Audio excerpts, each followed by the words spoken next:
While Reality Bites starred Winona Ryder and Ethan Hawke and captured the anxiety, dreams, and confusion of Generation X, it was a box office disappointment upon release, grossing just $20 million in the US against modest expectations. Critics at the time seemed divided, calling it either too self-indulgent or a snapshot of 20-something life. Yet, years later, the film's honest take on post-college drift, grunge culture, and coffeehouse romance feels more relevant than ever. Reality Bites is now cited in pop culture retrospectives as a time capsule of the 90s, with memorable lines and a killer soundtrack. It's the kind of movie you stumble upon late one night and wonder how you missed it for so long. If you ever felt lost after graduation, this film speaks directly to that tangled feeling. Maybe it took us all a decade or two to appreciate what it was really saying. Dark City arrived just 1 year before The Matrix, and, tragically, got lost in the shadow of its more famous cousin. With a unique mix of film noir, science fiction, and psychological thriller, this film features a city that is literally rearranged every night by mysterious beings. Critics like Roger Ebert called it a dazzlingly original film, but it only earned $27 million worldwide. Today, many film scholars and directors, including Christopher Nolan, cite Dark City as a major influence. Its haunting visuals and plot twists feel fresh even now. Fans argue that it's one of the most imaginative sci-fi movies of the 90s, and its cult following keeps growing. If you love mind-bending movies that make you question reality, this is a must-watch. With John Cusack playing a neurotic hitman attending his high school reunion, Grosse Pointe Blank sounds like a perfect recipe for cult success. Yet, it never became a mainstream hit, barely breaking even at the box office. The sharp, quirky humor and clever action sequences have since earned it a loyal following. Minnie Driver's performance as Cusack's old flame is both funny and genuine, giving the film unexpected heart. Rolling Stone recently called it the best hitman comedy you've never seen. If you're tired of predictable comedies, this movie's blend of dark humor and nostalgia is a total surprise. It's the kind of film that feels like an inside joke with your coolest friend. The Iron Giant is now considered one of the best animated films ever made, but it was a flop when it came out. Despite rave reviews and a 96% rating on Rotten Tomatoes, the movie earned only $23 million in the US, far below its budget. Audiences missed out on its touching story about a boy and his giant robot in Cold War America, a tale about peace, friendship, and bravery.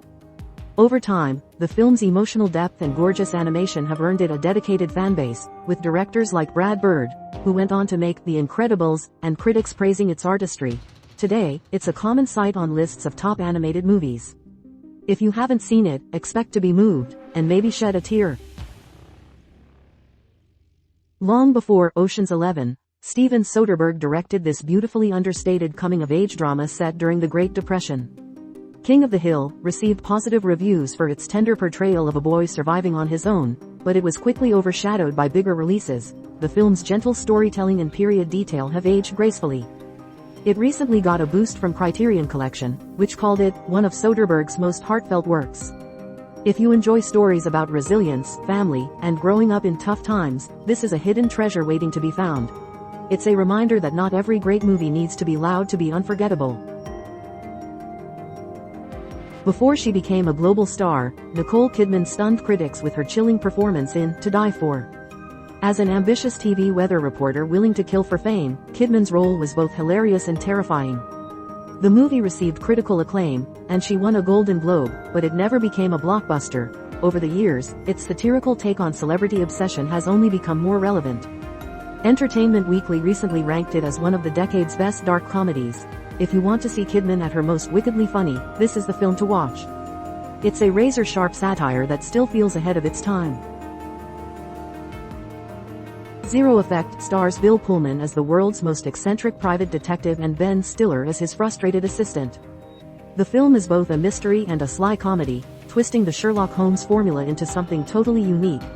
Despite excellent reviews, it barely registered at the box office. Critics have since called it a cult classic in the making, and it's been referenced as an influence on detective shows like Monk. The movie is smart, funny, and packed with oddball charm. If you like your mysteries with a side of absurdity, this hidden gem is for you. In Safe, Julianne Moore plays a suburban housewife who develops mysterious health problems. The film's slow, unsettling pace and social critique divided audiences in the 90s, but today it's seen as a masterpiece of psychological horror.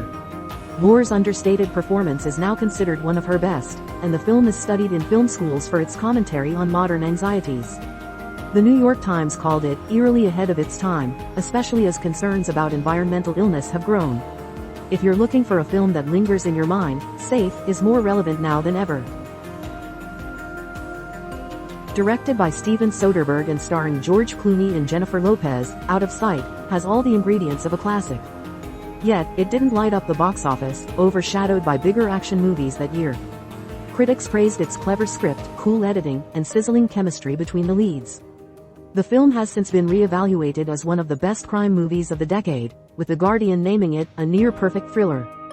If you want something slick, stylish, and a little sexy, it's time to revisit this underappreciated caper.